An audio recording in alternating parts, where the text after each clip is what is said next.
दंडवत प्रणाम। आज आपण आलेलो आहोत श्री क्षेत्र पांचाळेश्वर येथे। हे ठिकाण तालुका गेवराई, जिल्हा बीड येथे आहे। गोदावरीच्या भव्य नदीपात्रात हे ठिकाण वसलेले आहे। पांचाळेश्वर हे गाव पैठण शहागड मार्गावरील श्री संत ज्ञानेश्वर यांच्या जन्मस्थान आपेगाव फाट्यापासून दक्षिणेस सुमारे 2 किलोमीटर अंतरावर आहे। आता आपण चाललेलो आहोत श्री दत्तात्रय प्रभूंचे भोजन स्थान बघण्यास। हे स्थान पांचाळेश्वर गावाच्या उत्तरेस गोदावरी नदीच्या मध्य पात्रात अष्टकोनी देवळात आहे। या स्थानास 3 अवतारांचा संबंध आहे। श्री दत्तात्रय प्रभू दररोज माध्यान्हकाळी येथे भोजन करीत असत। श्री गोविंद प्रभूंनी साष्टी पिंपळगावला संन्यास घेतला, त्यानंतर ते येथे आले। या ठिकाणी श्री गोविंद प्रभूंना श्री दत्तात्रय प्रभूंचे दर्शन झाले। लीळेत सांगितल्याप्रमाणे सर्वज्ञ श्री चक्रधर प्रभू अवधूताच्या खांद्यावर बसून येथे आले। त्यांना या ठिकाणी आसन झाले। मग सर्वज्ञ श्री चक्रधर प्रभू येथून बळेगावला गेले। येथे नेहमी महानुभाव पंथीय मंडळी सर्वज्ञांची सेवा करण्यासाठी येत असतात। आज आपण इथे आलेलो असताना बाहेर कडक ऊन पडलेलं असतानाही अनेक भक्त मंडळी सर्वज्ञांची सेवा करण्यात मग्न आहे। हे आहे बाहेरील नदी पात्र व त्याचा परिसर। आपल्याला इथे येण्यासाठी पैठण ते आपेगाव 29 किलोमीटर, शहागड ते आपेगाव फाटा 12 किलोमीटर, शहागड गेवराई मार्गावरील खामगाव जवळून राक्षस भुवन व पांचाळेश्वरकडे जाण्यासाठी रस्ता आहे। खामगाव ते पांचाळेश्वर 15 किलोमीटर, आपेगाव फाट्यापर्यंत जाण्यासाठी व खामगाव मार्गे पांचाळेश्वरला जाण्यासाठी एसटी बस सेवा उपलब्ध आहे। रोकडा ते पांचाळेश्वर पायमार्गे अंदाजे 1 किलोमीटर अंतर आहे। ही सर्व माहिती आपल्याला हंसराज खामनीकर लिखित पंचावतार चरणांकित स्थान दर्शन या पुस्तकात मिळते।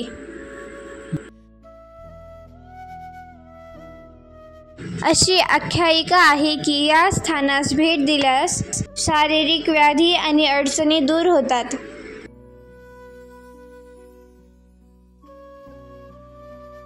श्री आत्मतीर्थ भोजन स्थानाच्या समोरच इथे आलेल्या तीर्थयात्रेकरूंच्या निवासाची सोय केलेली आहे आणि हे आहे भव्य निवारा व निवासस्थान। आत्मतीर्थ या ठिकाणी श्री दत्तात्रय प्रभू दररोज 12 वाजता भोजनासाठी येतात। पांचाळेश्वर या नावामागची आख्यायिका मी तुम्हाला थोडक्यात सांगते। या गावाजवळच राक्षस भुवन नावाचे क्षेत्र आहे।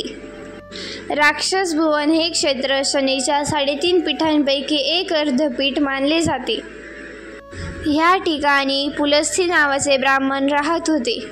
त्यांना 4 मुले होती, राजाळ, तेजाळ, कुंभ आणि निकुंभ। यामधील कुंभ आणि निकुंभ यांनी महादेवाची तपश्चर्या करून एक वर प्राप्त केला। पृथ्वी तलावर जे शस्त्र आहे त्यांनी त्यांचा मृत्यू होणार नाही असा वर प्राप्त केला। या वरापासून चांगले कार्य करण्याऐवजी त्यांनी इथे घनदाट जंगलामध्ये राहत असणाऱ्या लोकांना त्रास द्यायला सुरुवात केली। या ठिकाणी आत्मक नावाचे ऋषी राहत होते। ते श्री दत्तात्रय प्रभू यांचे भक्त होते। त्यावेळेस कुंभ आणि निकुंभ यांनी आत्मक ऋषींना त्रास देण्यास सुरुवात केली। त्रास एवढा वाढला की त्यांना सहन झाला नाही।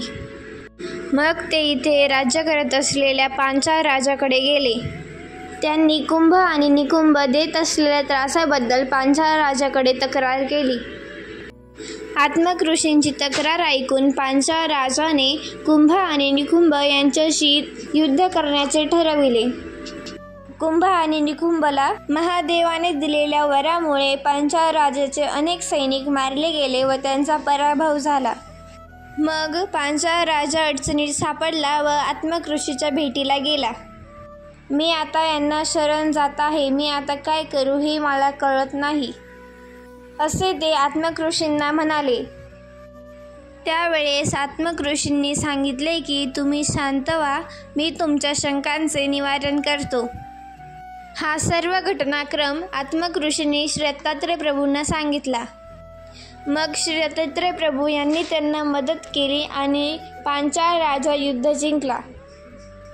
तेव्हापासून या ठिकाणाला पांचाळेश्वर असे म्हणू लागले व श्री दत्तात्रय प्रभू यांचे भोजनस्थान म्हणून ओळखले जाते. आता आपण जाऊया गुंफा स्थान बघण्यास. येथील लीळा मी तुम्हाला थोडक्यात सांगते. आपेगावच्या अनंतदेव ब्राह्मणाचे स्त्री व्यभिचाराच्या अळंच दोषापासून रक्षण केल्यावर त्यांना सर्वज्ञांनी कुदळ व फावडे आणण्यास सांगितले. मग सर्वज्ञांनी भक्तजनांच्याकडून गुंफा करवून घेतली. गुंफेत पुढे सुबक रांगोळी पाहण्यास मिळते. हे बघा, गुंफेत किती सुबक व सुंदर रांगोळी काढलेली आहे. चला तर मग आता गुंफा बघूया. गुंफेतील वातावरण अतिशय शांत व थंड आहे. चला मी तुम्हाला पुढील स्थानांची माहिती ऐकवते. हे गुंफा स्थान बघितल्यानंतर आपण पुढे जाणार आहोत अवस्थान स्थान बघण्यासाठी. अवस्थान स्थान पांचाळेश्वर गावामध्ये उत्तराभिमुख देवळात आहे. हे देऊळ अवस्थान मंदिर या नावाने ओळखले जाते. सर्वज्ञांच्या वेळी येथे पांचाळेश्वरचे देऊळ होते. त्या देवळात चौकातील हे स्थान होय. सर्वज्ञ श्री चक्रधर प्रभू आपल्या परिभ्रमणाच्या पूर्वार्ध काळात रोकड्याहून पांचाळेश्वरला आले. त्यांचे या ठिकाणी 5 दिवस वास्तव्य होते आणि हे आहे ते अवस्थान स्थान. आणि पुढचे स्थान आहे वेदिका स्थान. हे स्थान गाभाऱ्याच्या बाहेर पूर्व बाजूस देवळाच्या ईशान्य कोपराला लागून आहे. जोमाईसा वेसाईसा उपाध्ये यांची व सर्वज्ञांची भेट येथे झाली. तसेच याच्या बाजूस आहे पूजा आरोगणा स्थान.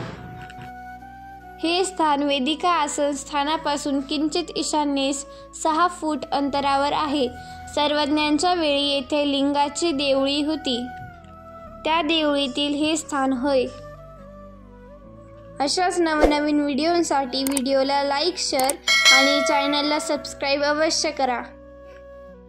दंडवत प्रणाम.